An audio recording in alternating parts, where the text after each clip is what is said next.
The important thing that we really need to keep coming back to is that the EU Commission itself has already come out and condemned foie gras production, both in the directive itself and in their own scientific and animal welfare committee, which came out and said that force feeding is detrimental to the welfare of the birds. That is a direct quote from the EU's own Committee on Animal Welfare.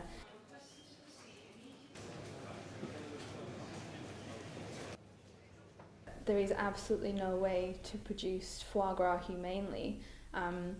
If you see any undercover footage from farms that we have, for example, on our website, from even the highest welfare foie gras farms in France, you see farmers putting geese's heads between their knees so that they can hold them sitting down on them, and then forcing a huge metal pipe down their throats into their stomachs, pumping them full of grain several times a day for up to 3 weeks, and then that is so that their livers become diseased. That is what foie gras is, diseased liver.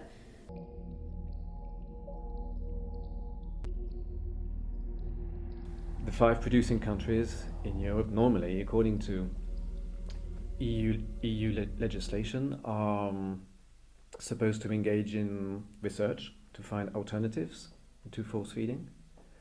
And I think what's lacking the regulation at this time is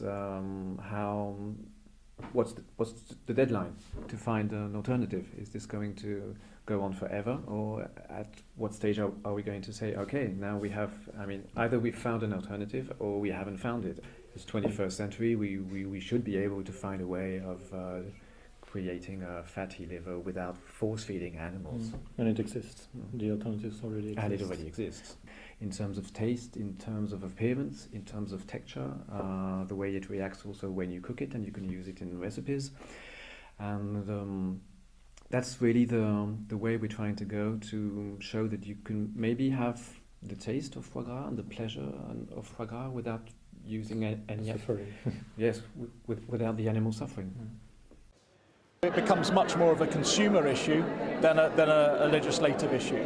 We had a very interesting example here with the new Parliament when they came in only 2 weeks ago, and they went to Strasbourg. Strasbourg, obviously in the middle of Alsace, big German, French cuisine area. Foie gras very important there. They gave every parliamentarian a free can of foie gras to say welcome to Strasbourg.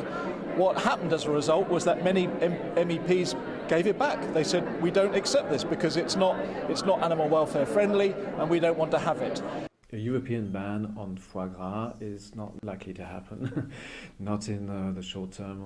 And it would be like trying to ban pizzas in Italy. It's just very unlikely. We'll be here campaigning until foie gras production is illegal throughout the world, until you're not even allowed to buy foie gras because it needs to stop.